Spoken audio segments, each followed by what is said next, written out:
حضرت عروہ رضی اللہ عنہ حضرت عائشہ رضی اللہ عنہ کے بھانجے فرماتے ہیں کہ خالہ نے 70,000 درہم لوگوں میں تقسیم کر دیے اور خالہ کے کپڑوں پر پیبند لگے ہوئے تھے. خالہ کے کپڑوں پر ہاں زور نہیں لگایا، کپڑوں زور نہیں لگایا. زور حضور صلی اللہ علیہ وسلم نے عائشہ سے فرمایا کہ عائشہ اگر آخرت میں میرے ساتھ رہنا ہے تو 3 باتوں کا اہتمام کرنا. اللہ کے نبی کو زیادہ محبت حضرت عائشہ سے تھی.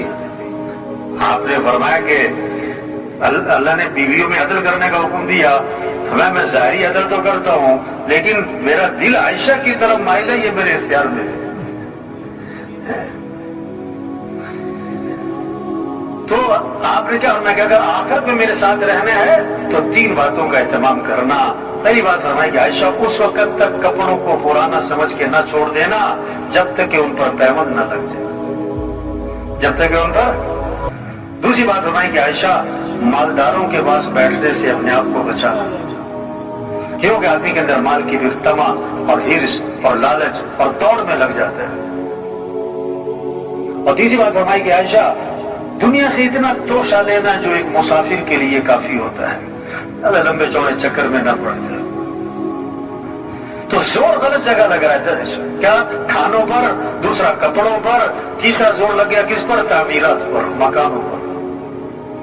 آپ صلی اللہ علیہ وسلم نے فرمایا کہ جب آدمی کے مال میں برکت نہیں رہا کرتی تو تعمیرات پر لگا کرتا ہے. اذا لم یبارک فی مال العبد یجعلہ فی الماء والطین. جب برکت نہیں تو تعمیرات پہ مال لگتا ہے. قیامت کی نشانی بتائی، یتطاولون فی البنیان، اونچی اونچی عمارتیں، بڑے بڑے پلازے، یہ قیامت کی نشانی. ایک صحابی نے ذرا اونچا مکان بنا لیا، حضور صلی اللہ علیہ وسلم نے ان کے سلام کا جواب نہیں دیا. فرمایا یہ کس کا ہے، یہ مکان کس کا ہے؟ کہ جی فلاں کا ہے. آپ خاموش ہو گئے. اور جس کے الفاظ ہیں فحملها فی نفسہ، لیکن آپ نے اس بات کو اپنے دل میں رکھا کہ اچھا ایسے مکان بنانے شروع کیے. کچھ دنوں بعد وہ صاحب خانہ حاضر خدمت ہوئے، آپ کو سلام کیا، فاعرض عنہ، آپ نے اعراض فرمایا. پھر سلام کیا، پھر اعراض فرمایا. صحابہ سے پوچھا حضور میرے سلام کا جواب نہیں دے رہے. بتایا کہ تمہارے گھر کے پاس سے گزرے تھے، پوچھ رہے تھے کس کا ہے. سمجھ گئے کہ اللہ کے نبی کو میرا گھر پسند نہیں آیا. فَهَدَمَهَا حَتَّى سَوَّاهَا بِالْأَرْضِ، گرا دیا حتیٰ کہ زمین کے برابر کر دیا. دوبارہ آپ کا گزر ہوا. فرمایا مَا فَعَلَتِ الْقُبَّةُ، وہ قبہ نما مکان تھا کیا بنا؟ تو صحابہ نے آپ کو ساری بات سنائی. اس پر آپ نے فرمایا کل بناء وبال على صاحبه الا مالا، ہر تعمیر کرنے والے پر وبال کا باعث بنے گی سوائے اس تعمیر کی جو ضرورت کی ہو، سوائے اس تعمیر کی جو ضرورت کی ہو. تو زور غلط جگہ لگ گیا نا، کھانوں پر، کپڑوں پر، مکان پر. اور چوتھا زور لگ گیا شادیوں پر. کس پر زور لگا ہے؟ 2 سال تیاری، 3 سال تیاری. یہ بھی ہونا چاہیے.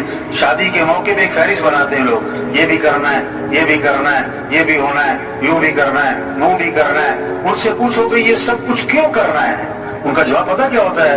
کہ یہ سب کچھ کرنا پڑتا ہے. یہ جواب ہے، نہ گزر نہ پاؤں. ان سے پوچھو یہ سب کچھ کیوں کرنا پڑتا ہے تو اس کا بہت خوبصورت جواب دیتے ہیں آپ کو پتہ نہیں ہے کرنا پڑتا ہے. آپ کو پتہ نہیں ہے کرنا پڑتا ہے. شریعت کا مزاج شادی سادی، سستی، آسان، جلدی. اللہ کے نبی نے فرمایا برکت والا نکاح وہ ہے جس میں کم سے کم مشقت ہو، کم سے کم خرچ ہو. شادی میں 2 چیزیں، نکاح اور ولیمہ. نکاح کے لیے بہتر ہے مسجد میں ہو، اور ولیمہ حضور صلی اللہ علیہ وسلم کا ہوا، آپ نے صحابہ کو کھجوریں کھلائیں اور ولیمہ ہو گیا. اور ایک ولیمہ اللہ کے نبی کا تھا، آپ نے سارے مدینہ منورہ کو کھانا کھلایا. اگر کسی نے زور دکھانا ہے تو ولیمے میں بلاؤ سب کو، سارے خاندان کو، سارے علاقے والوں کو کھانا کھلاؤ. لیکن ایک بات آپ نے فرمائی، بدترین ولیمہ ہے جس میں مالداروں کو بلایا جائے اور غریبوں کو نہ بلایا جائے. زور غلط جگہ لگ گیا شادیوں. 5واں زور لگ گیا کس پر؟ سواریوں پر. 5واں زور سواری پر لگ گیا. صحابہ کا ایک سفر ایسا تھا پاؤں میں جوتا بھی نہ تھا، ننگے پاؤں، یعنی پورا لشکر کے اکثر لوگ پاؤں ننگے پاؤں، اور وہاں کون سو کی سڑکیں بنی ہوئی تھی، ایسا پتھریلی زمین، پاؤں زخمی ہو رہے تھے تو کپڑے پھاڑ پھاڑ پاؤں پہ لپیٹے، اس کا نام بنا غزوہ ذات الرقاع۔ تبلیغ کیا ہے؟ اجتماع کس لیے بھائی؟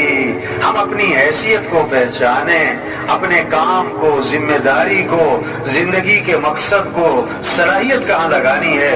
یہ 5 ضرورتیں ہیں، اس کو سادگی پر لائیں۔ کھانا، لباس، مکان، شادی، سواری، بقدر ضرورت۔ اصل جو زور لگے، ہمارا صلاحیت لگے، وہ کس پر؟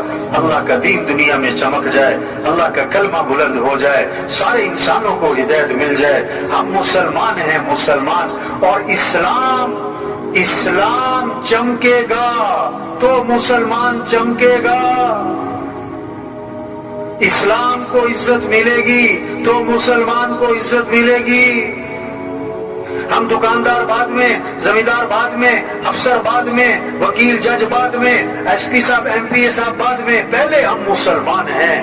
اور وزیر اعظم ہونا بڑی بات نہیں ہے، مسلمان ہونا یہ بڑی بات ہے۔